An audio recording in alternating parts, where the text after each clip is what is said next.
So welcome to this episode of Menopause Conversations. I cannot believe we're hurtling towards 70 episodes, Kate, which is amazing. And I'm delighted to have you here as my guest. For those of you watching, I'd love you to meet my wonderful guest, Kate Codrington. She's absolutely brilliant in all that she does. She has no less than 2 books that she's authored. My favorite first one, as if you could beat the first one, was The Second Spring. But she's actually here to share with us also her latest outing, which will be available from the 10th of September, which is The Perimenopausal Journey. But before we dive into that, let's get into talking about the wonderful person that she is and all that she does. So, Kate, if you will, just give us a little introduction about who you are, what it is that you do, and how it is that you find yourself in this wonderful space of menopause in 2024. So over to you. Oh, thank you, Amanda. It's lovely to be here, and congratulations on your 70 episodes. Thank you. Well done. As a podcaster, I know that it looks like you're just wafting around having lovely chats, but there's a lot of work that goes into getting them out there and having them seen. So congratulations. Thank you. And thank you for the podcasting that you do too, because I think it means that this information is so much more accessible to people. So thank you. That's very lovely of you to say. So tell us a bit about you. Yeah. Well, I am 58 and I'm approximately, because I've forgotten basically when I last had a period, I think I'm 7 years into postmenopause. Right. Which I call second spring. The second spring is the time immediately after menopause. And so I have a bit of perspective now about my own menopause journey, but also on the arc of menopause experience that people go through. And I'm a facilitator and a mentor, and I work with one-to-one and with groups, really to help people. I always describe this differently. What do I do? To help people, I think I help people to accept their humanity and hopefully support people to move towards a place where they can accept and care for themselves and hold this combination of vulnerability, acknowledging our vulnerability and our power together. And that's ultimately what I observe happening through menopause. Prepares us for this, because we feel vulnerable, right? For sure. And this is what menopause is preparing us for our post-menopause life, to be elders, to be leaders in a different kind of way, in a way that holds both our vulnerability and our strength, and to use that to, use our skills and gifts and privilege in whatever way we can for the good of the community, but in a way that is sustainable for us. Yeah. Wow. That's a long answer, right? I always say it differently, but I think that's what I'm doing, and that that looks like people come in perimenopause, usually in pain, often neurodiverse people. Actually, I seem to have a lot of neurodiverse clients who are suffering, and people emerging through the challenges of menopause, physical and relationships and stuff. Yeah. And I use a very particular lens, which is a seasonal lens, which makes things very simple and easy to understand.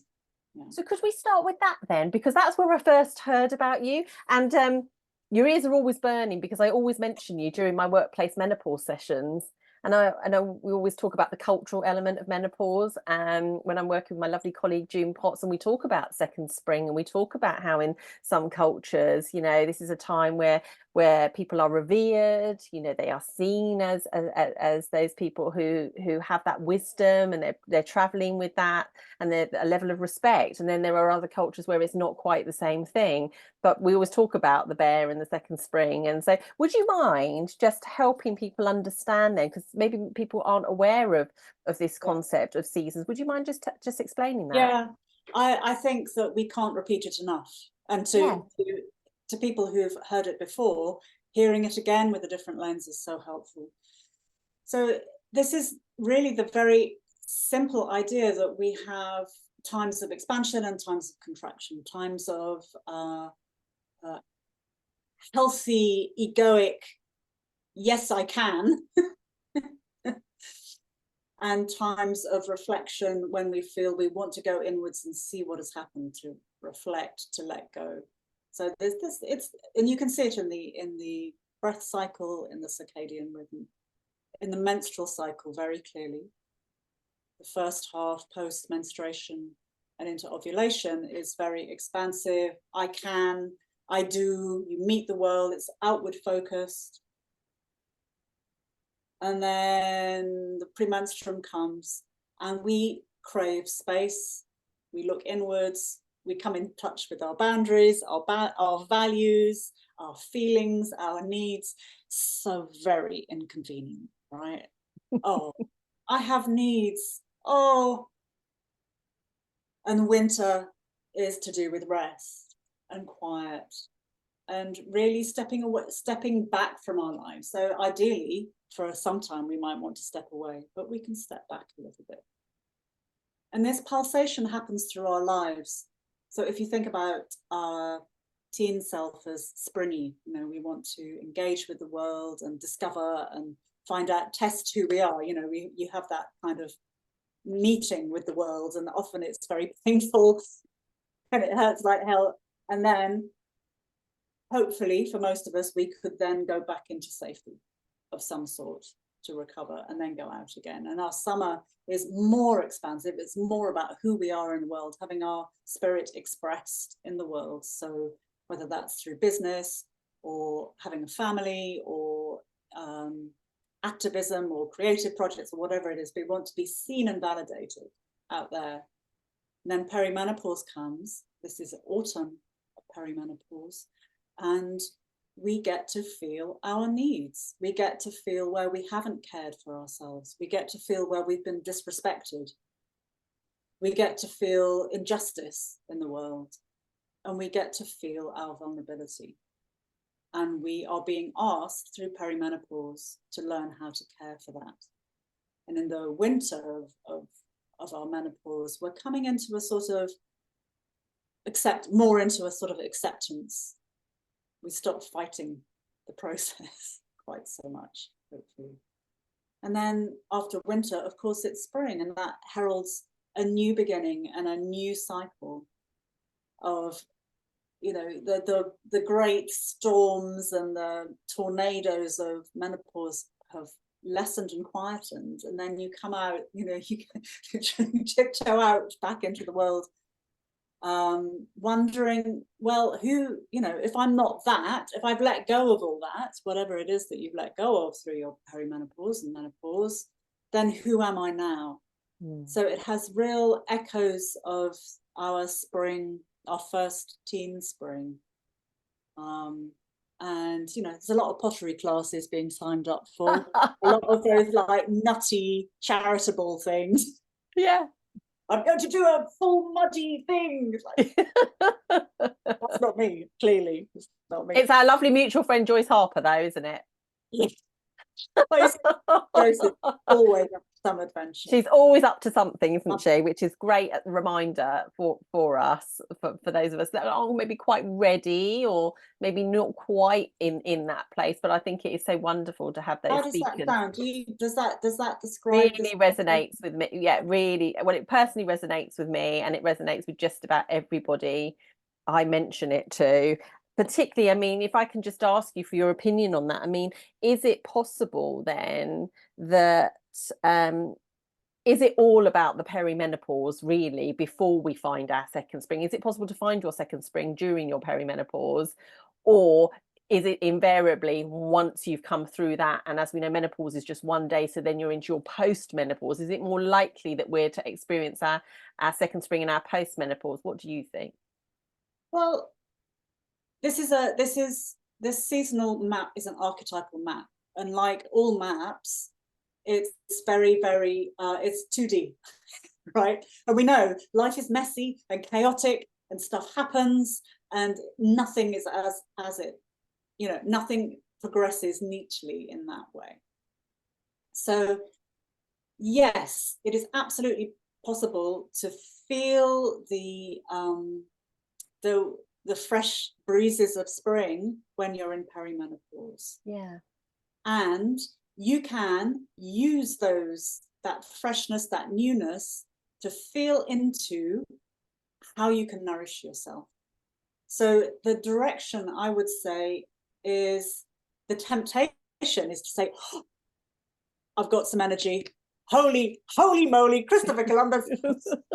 I'm going to go sort that stuff out, right? I got to go and do stuff out there. Yeah. But when okay, so I'm going to get the big pointy foam finger here. How do I say this?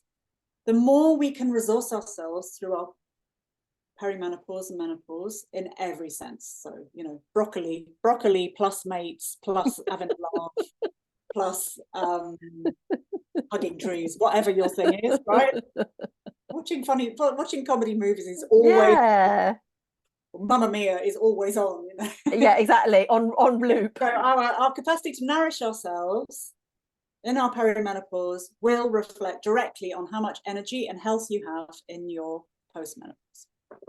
And that's so true, because I remembered hearing you on our gorgeous friends Ginty and Lou Women Kind Collective podcast, and that's where I first heard you, actually. And I just thought, and I remember sitting in the car waiting to pick my daughter up from college, and and I've been perimenopausal for 16 years. It has felt like a very, very long time. And I just felt, when I heard you speak, I felt like, wow. I instantly went and got your book, and I just thought, it almost felt like that permission, which is okay. It's okay to retreat. It was okay that my wardrobe had turned into black. It's okay that I didn't go out, I didn't listen to any music. I just felt less guilty about that, if I'm honest. I felt more accepting. I thought, this makes sense to me. And I loved the whole sort of metaphor of the bear going into the cave and then smelling those first signs of spring. And I think, if we talk a little bit about this narrative, or the narratives possibly that exist out there, we are rather spoon-fed, or have been historically, what this period of time should be like. And I think when I heard you speak, it just was so refreshing, Kate. And I consider myself to be a fairly intelligent person. I'm a coach. I'm used to open-minded and open thinking, but I hadn't accessed this narrative before. So how is that possible that we're not able to access this narrative, which is so much more generative and helpful than perhaps some of the other narratives out there? Well, there's so many facets to this. The first one that comes to my mind is that fear sells. We are evolved to respond more quickly to fear. Yeah. So when we feel under threat and activated, we pay attention. So there are, there are any headline, even about advances in research and care for people in midlife, will have a fear-driven headline. It just will, because then people click on it, and then the newspaper gets more ads, and blah, blah, blah, blah. But our brains are also paying attention. We're alert for danger, and we're paying attention to that, and it's sticky. We hold on to these negative narratives, and we live in a patriarchal society where the cyclicality, that's a big word. The cyclical nature of women, that's the cyclicality. That's just like creating spaghetti. I love it. Go for it. No one's going to question you. No one's going to question you. Keep going. Yeah. Let's make it really clear that we have a cyclical nature. Yeah. We have that expansive thing in our post period and ovulatory time, and we come in. We're that's how we are, and that is not known. The expectation is that we're linear, that we're always on it. The expectation is that anything that deviates from being always on it and consistently consistently productive with a nice smile, and don't be ambitious, whatever you do. Yeah. And any deviation from that linear model is aberrant and inconsistent. So we mask. Mm. And we don't know we don't know that we're in the soup, you know. Yeah. You said it's so drummed into us that we need to be in a particular way that we don't question it. No, and then when perimenopause does come, I found myself like the worst comparisonitis I was doing was with my previous self and my present self. Yeah.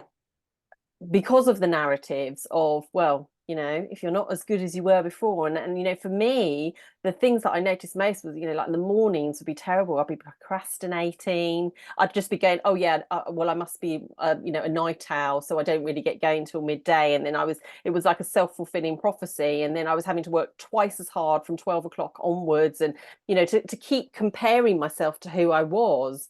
And that still is very much there for me, you know, and I think it's that. But I do also think it is, you know, I probably wouldn't want to be a 20 something right now, hearing all the potentially negative narratives around what perimenopause and menopause is. I think it must be quite terrifying for people thinking about this time. So we do need to balance that out, definitely. And whenever we have younger people in our menopause sessions in workplaces, they often will talk about the fear like it's terrifying to think of what this stage might be for us. And so we're doing a massive disservice to people, I think, unless we give them options, other ways of viewing things. So how do we change it? I think that one of the ways is to share our stories. You know, it's something you do, it's something I do, and share our stories, crucially in a nuanced way. So there are challenges, without doubt, but through those challenges, there are enormous gifts. Enormous gifts. So talking about our experiences in a nuanced way and in an open way. And I think that language is also really crucial. Talking about perimenopause as being a sensitive time, I find quite helpful, because if somebody else was feeling sensitive, you'd kind of look after them and suggest that they turned the volume down on their lives and filled up a bit on a bit more protein and Yeah, and got you up a know, bit more slowly in the morning, and that's the cue of sensitivity will naturally give us a breadcrumb trail into how we might care for that for ourselves. I really love that. I had the pleasure of speaking with Professor Kathleen Riach, who is she is one of the original trailblazers around menopause academically. You know, she's been talking about it since 2013. And I had the pleasure of speaking with her last week, and she sort of really I felt really calm listening to her when she said, do you know what, I want to make it less about menopause and make it more about midlife. You know, I want to make it more about actually what, you know, sort of blurring lines rather than it just being, oh, well, it's all about menopause. It's actually, you know, what is it this whole stage of life like? And then when you start to blur those edges, a bit like charcoal, smudging it out, it becomes about so many more things, doesn't it? It becomes about relationships, not just with others, but with ourselves, you know, aspirations, our dreams, our hopes, about empty nesting. It becomes about so many other things. And then actually that also relates to the people who we're in relationships with. So it's less about them and us. It's more about this midlife phase, which is messy for just about everybody. I don't know anybody who's sailing through it, whether, you know, whatever your gender. I don't know anyone who's having a breeze actually in midlife. And I certainly know when I speak to my husband, we've been through it together. You know, it's been hard, but we've been through it together. So I sort of, I do love that about a sensitive time. I've never heard of it said like that. And I like this charcoal blurring image, because if you took like a handful of menopause symptoms, which weirdly seem to grow in like every year, that people chuck. Yeah, 70 or so at the last count, isn't it? That really annoys me, because, and I'll tell you why, because if you looked at a list of them and you try to divide them into life situations, things that are caused by stress, things that are inherited, you wouldn't be able to, because exactly as you've just said, there's a lot going on. There are a lot of stresses, and there are hugely more stresses for us now than there were for our mums and for our grandmothers. For sure. Because we're for sure we'll be working, very likely we'll be doing most of the work, add in domestic stuff, childcare, caring responsibilities for our wider family and community maybe, and answering all the bloody emails and the DMs. The DMs in 5 different places and all these things all the time, with the expectation of looking 20 years old and doing it with a smile and all these things. There's a lot more going on. Plus we have a huge toxic load from the air that we breathe, from the environmental chemicals, which are just everywhere. So we're carrying a heavy load. And these lists of symptoms serve to make us feel sick, and they blame the symptom on hormones. And your hormones will for sure be radically affected by the stress that you're holding. Stress of all kinds, whether it's lack of sleep, nutrition, in your relationship, everything, work stress, whatever. But fixing your hormones, to fix your hormones, which is not possible because they're a fluid, responsive, organic system, not something that is rigid and held. No. We have to address our lives. We have to address ourselves first. We have to address how can we be kind to ourselves first and come into our needs first, before you can do anything else, before you can have a conversation with your partner or talk to your boss or your line manager or your team. We have to have enough beans or spoons or energy or resources, however you look at it. Yeah. We have to come into ourselves first. Yeah, I agree 100%. And I always, when I'm coaching women, and in our sessions, we always say, it's not the magic fix. Your pillars of health, you've got to look at yourself as a whole person and the things that you're around. And like anything, I often talk about sunflowers. If you took a sunflower and put it in an inhospitable environment, it may survive, but it's not going to thrive or flourish. It could still be there. But actually, you know what? Let me just tell you about my sunflowers, because I didn't even know that was a thing. Okay, here we go. It's slug wars. It's blooming slug wars out there, and I've got 2 remaining ones. One's bigger, one's a bit weedy, and this one, every night it got eaten every night, but it's still growing. I don't know how it's doing it. It's still going. It's the most determined sunflower. And I do think this is the metaphor for it, though. The thing is, we just keep going. We just keep going.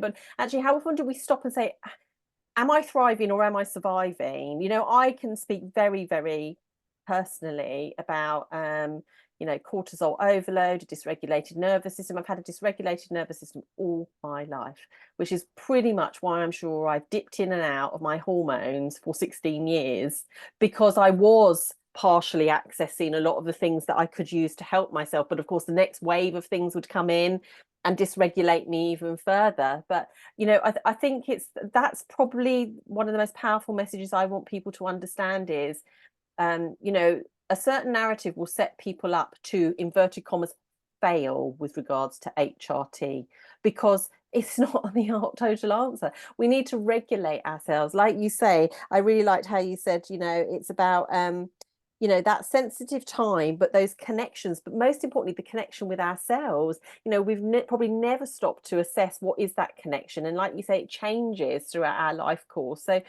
So maybe this is the best time to then talk about the perimenopausal journal then.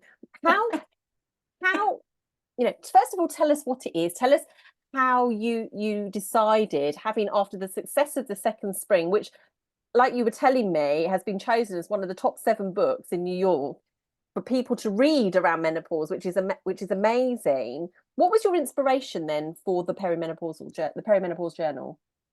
Well, I wanted to create a cozy net, because it's one thing having lots of information and lots of suggestions and all that kind of thing, and I mean, second spring is broken down into tiny bite-sized bits. Yeah, it's beautifully written. Make it digestible. Yeah, it's beautifully written.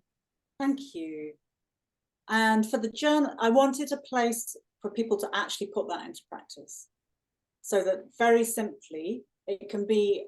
It's like the antidote to the fear. It's an antidote to the fear narrative. It's a place where every day or whenever you can, you note down how you cared for yourself. That's it. Can you show us it? Because I've seen it already, but it is absolutely beautiful. Of course, it would be my pleasure. There we go. Can you Look see it? how lovely that is, everybody. I mean, it's so very, inviting. very beautiful. It's published by David and Charles, and they're famous for their design values. And it's hardback. It's very good journal. It's hardback. Very nice. Make a very nice gift. And look at it. The imagery of the birch tree, the silver birch, goes all the way through. Goes through spring and summer and autumn and winter. So there's for people who don't know about the season. Well, there's some information about the seasons. There are tips on care, ideas about how you might care for yourself. There's summer there.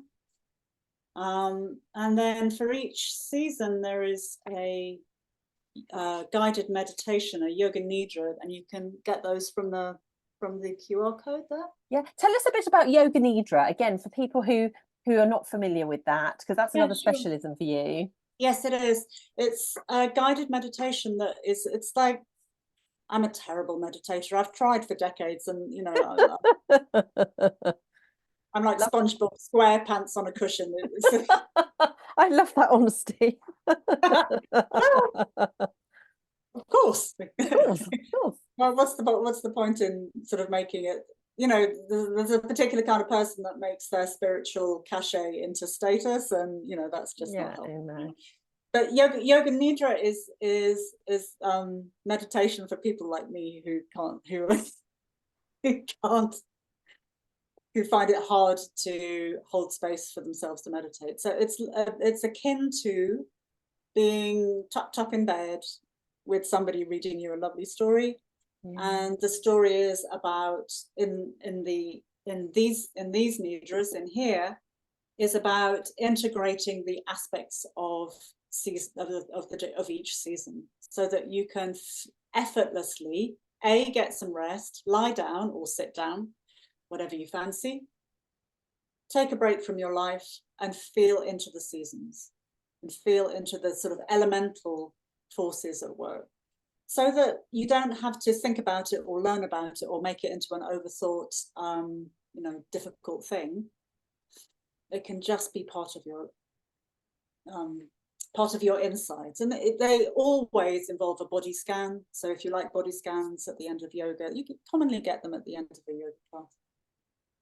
And it's my particular joy to use Yoga Nidra for myself. I definitely have one a day, sometimes 2, 3 when my sleep's ropey.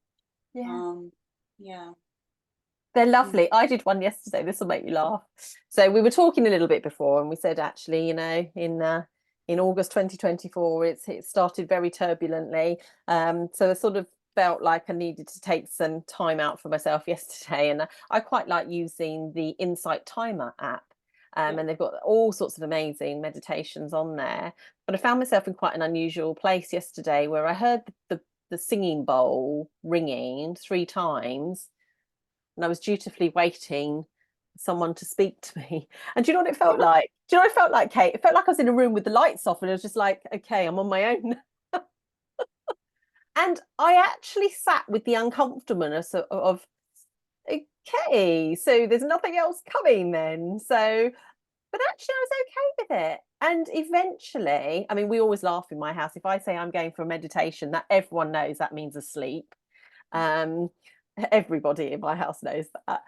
And actually I did. I felt I really enjoyed the silence. Often I just put my noise cancelling headphones on and I don't listen to anything. I actually just enjoy the silence because I'm one of those people with a very active mind, very whirring thoughts. And sometimes I just need to step off of that, like step out and just have that moment.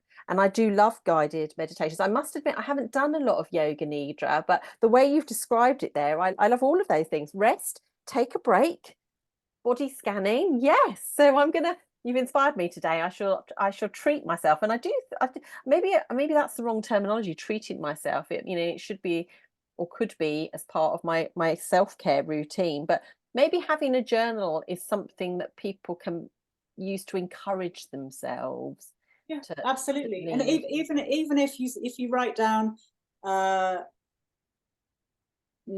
rest today, no rest today, no rest today, no rest today, like for a month. At the end of every 4 weeks, there's also an intention setting meditation and an invitation to reflect on the previous month. So you look at, oh, so look at this where I didn't manage to. So what gets in the way here? Yeah. What stops me? So an opportunity to feel into the different beliefs, the sort of, oh, this just happened, or oh, somebody just called me, oh, a message came through, to look at, well, what is happening here? Maybe I could turn off my phone. Maybe I can turn off notifications. Maybe the phone can be in the other room some of the time. And so it's about easing ourselves in. Ideally we'd take a year off and go and live by the beach. Yeah. That would be my best thing, really. Yeah. But in real life, perhaps you can, like you say, noise cancelling headphones. Noise sensitivity is a huge thing in perimenopause. Massive for me. Massive. And I do think I mean, I have histamine sensitivity, and so many people I speak to with histamine sensitivity have real issues with noise, and the issues with noise can be deafening. I know that almost sounds like bizarre, but it can be subtle things like listening to people eat, people breathing, people talking. And actually sometimes I just want to be free of it, and it just gives me a little bit more resolve to come back out. And I think I've always been like that, but I think it's this whole thing of in perimenopause, like we are revealing our true selves, and actually maybe there isn't so much masking or the hormones sort of glazing over things and rose tinting things. And so we are left with a choice. What do I want to do about that? What don't I want to do about it? I mean, how do you answer this? Often people say to me in sessions, is it common to fall out with people during perimenopause? Is it common to, friendships, you're suddenly questioning your friendships? I mean, women's circles and things like this. I mean, what are your thoughts about that in terms of, is that common?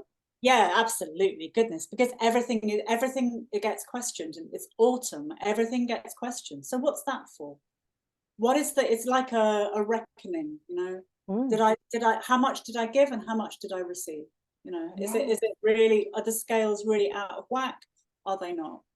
And that goes to pretty much everything, and friendships included. And the difficulty can be that we are very unfiltered, and we have the gift of truth telling, and we can be very unfiltered in our autumns, in our perimenopause.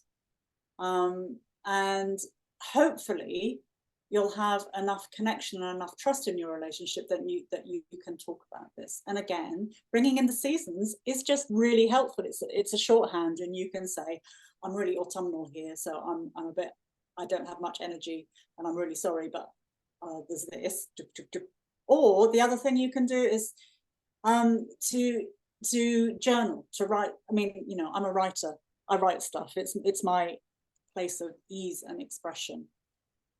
But writing down your feelings and burning them, even if you have a big fat crayon and you're scribbling furiously or jumping up and down to rock music or punk or something, or finding some way of expressing that difficulty. And then you can go and talk to your friend when you've kind of expressed the rage somewhere else, because it's probably not to do. I mean, this is one of the ridiculous paradoxes of perimenopause.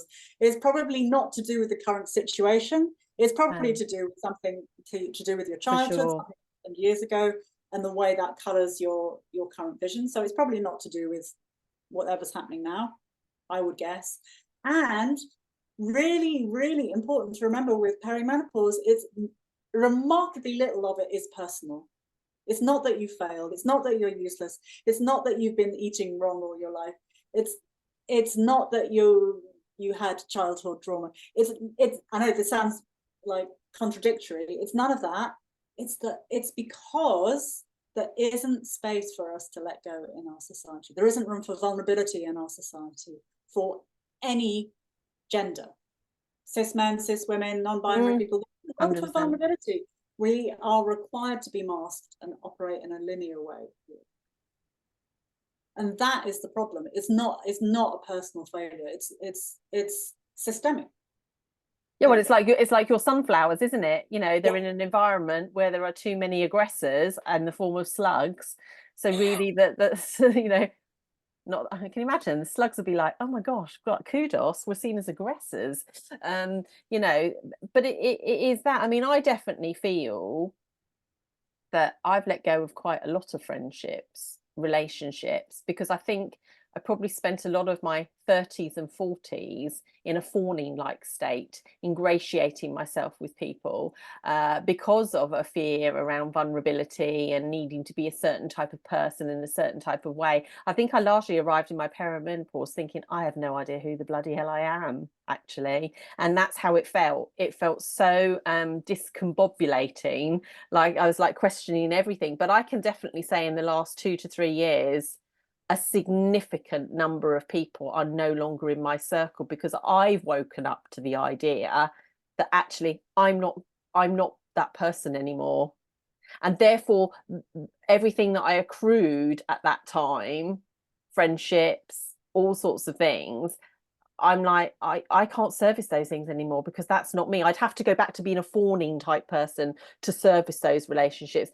And I always remember, you know, having a session myself and someone saying to me, you know, not everyone's going to come with you, Amantha, because in your growth, not everyone is ready for your growth in the way that you're ready for it. And actually, I found that hugely liberating, actually. It meant that I didn't have to keep servicing everybody else's needs. It didn't make me some sort of narcissistic person, but it just made me go, it's okay, actually, to put myself first. And I've never been the sort of person that does that. So, you know, yeah, it's also very generous in that it's okay that other people aren't up to that. It's just that we're all in different places. Yeah, and they're going through their stuff. You know, there's no malice or anything there, but it's just saying, I can't be for you what you need me to be for you. And actually, it's better that I can be what I need for myself first. And I think anytime we say something about ourselves first, we're almost conditioned to think that that's terrible, that's awfully selfish. It isn't actually. My husband always jokes, because we always say how confident my husband is. And he says, well, you know, you got to love yourself first before you can give it back out to people. And I think there is something that I'm learning about that, which is actually I'm quite curious about myself at this stage in my life. You know, I'll be 53 in a month's time. I'm enjoying the fact that, you know, I don't know everything about me. Yeah, it's unfolding to be discovered. And that is, you've just nailed one of the central spiritual aspects of perimenopause, which people can really struggle with, and it can be quite easy and playful if you bring curiosity, which is being with not knowing. So if you think about menopause as shifting you from one kind of person, the fawning kind of person that you mentioned, into another kind of person of, you know, to be discovered. Yeah. And in the middle of that process, you have a bit, well, I really don't know. I really don't know. And that can be devastating because all sorts of levels and layers of identity will be falling away. True. But it's also really exciting. Yeah, I really like that, Kate, and I love I listen to a lot of Eckhart Tolle, and you know, I think the word that I discovered, which I really appreciate, was surrendering. I really like that. You know, like, do you know, I don't have to keep fighting, don't have to keep pushing against what is. Actually, if you just surrender to it, I think that curiosity thing really unfolds. I thought the color came back into my life when I just stopped fighting against it. There's more color in my wardrobe now, she says, wearing a bright pink. And I love it. I just love whatever is. I don't even know what that is. I mean, I don't even, you know, when people say, "Oh, what are you doing with your career romance?" I go, I don't really know. No, and like you said earlier, you just sort of turn up every day. Don't know what I'm going to say. It usually makes sense. You know, But there's so much wisdom in that. There's so much wisdom in what you're doing, and I think, you know, one of the things that we are doing is, and that I see in you, is that you're a fantastic role model for this, because you're allowing the process of menopause to work you. Yeah. You know, it's the opposite of narcissism. It takes the ego out of it, because you are being worked. The stuff that is showing up for you that hasn't before in your life, and that will necessarily allow you to show up for you yourself and your family and your community, your like local community, your menopause community, in a more authentic and effective and inspirational way. Oh, thank you. That's so kind of you and lovely. And that's, I think that's how we met, wasn't it? But you, because you surrendered to things. I think my life is so much richer at this time in my life than it's ever been. I'm not saying, like, you know, I know people intimately, but I feel there is such a great energy. The people I'm so fortunate and privileged to be surrounded by, like yourself, you know, when we go to things and, like, you know, sort of the menopause guidance that Joyce Harper is creating, you know, it's wonderful. I always come back feeling like, oh, it's just the best energy, and feeling like really buoyed up, really joyous, and I love it. I feel really privileged to be in a space where I'm learning so much from people. I feel positively affected by people.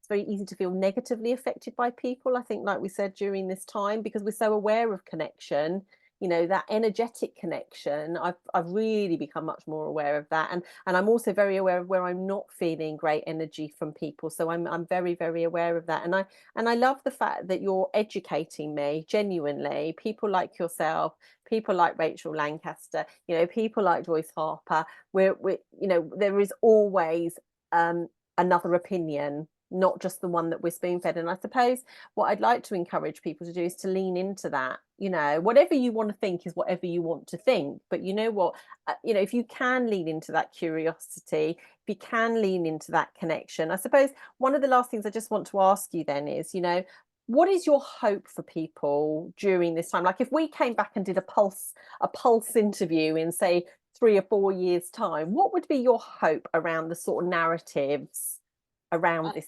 time? Oh, well, I would love to see, coming back to what we said earlier, a nuanced response. Nuanced response, yeah. So that there is really clear information about how lifestyle stuff can affect you. Permission to let go a bit. Permission to potter around a bit. I love that. And also really well-educated GPs and physicians who can support you with hormone therapy when you need it. Yeah. What I notice is, for my crew, is that women become the experts on their own hormones. Yeah. Because GPs have generalized knowledge. I would love for really, really in-depth knowledge to be accessible for everybody, regardless of income or color or background. Yeah, me too. Ground up. Say that again, ground up. Ground up, you know. Yeah, exactly. And you know, the In Tune program that Professor Joyce Harper is putting together is amazing. I came away from that just honestly so inspired, again, because we only know what we know type thing, and it's only when you're in a privileged position to sit with people who are living with challenges, who are disadvantages, that you actually hear what it's really bloody like. And it's difficult, it's challenging, it's beyond challenging for some people. So it is important that we have, and I think that is a fantastic group of people just pulling in the right direction and wanting that for people, that accessibility, which is so powerful. Well, like you, I hope that we have all of that. So as we come to a close, which is such a shame, and I'd love to speak to you again, so just remind people when the Perimenopause Journal is available, so that they can pre-order. The Perimenopause Journal will be in your hands on the 10th of September. 10th of September 2024, and that is absolutely brilliant. And I'm in the UK. Yes, that's in the UK. I think in America and Canada it comes out a month or so later, and it's November in Australia. I'm pointing over there. That's where Australia is. over there, somewhere over there. So this is going out on the 9th of September. So if you're watching it, get your order in now, because it'll be out tomorrow.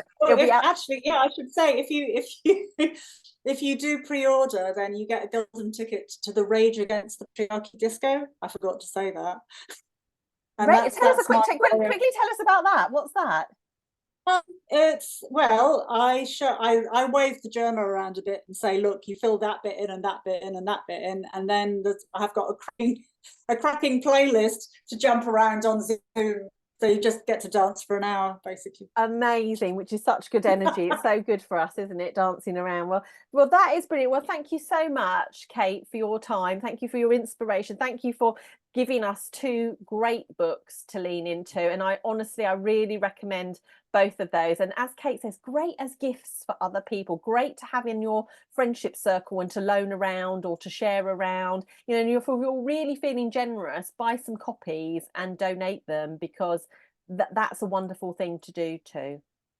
Yeah, because we all have friends who need to be kinder to themselves, right? I mean, definitely. So which is why mine is out on loan, so I can't show you mine. So please do lean into these great books, and do follow people like Kate. Kate, where can people consume more of you? What are your social media outlets? I am mostly on Instagram, where I am Kate_Codrington. Yes. And my website is katecodrington.co.uk.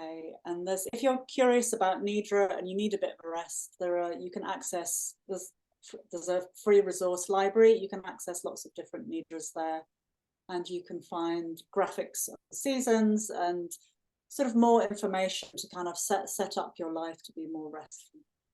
Yeah, lovely. Well, thank you so much for your time. And I personally look forward to seeing you soon. But for now, Kate Codrington, thank you so much. Thank you.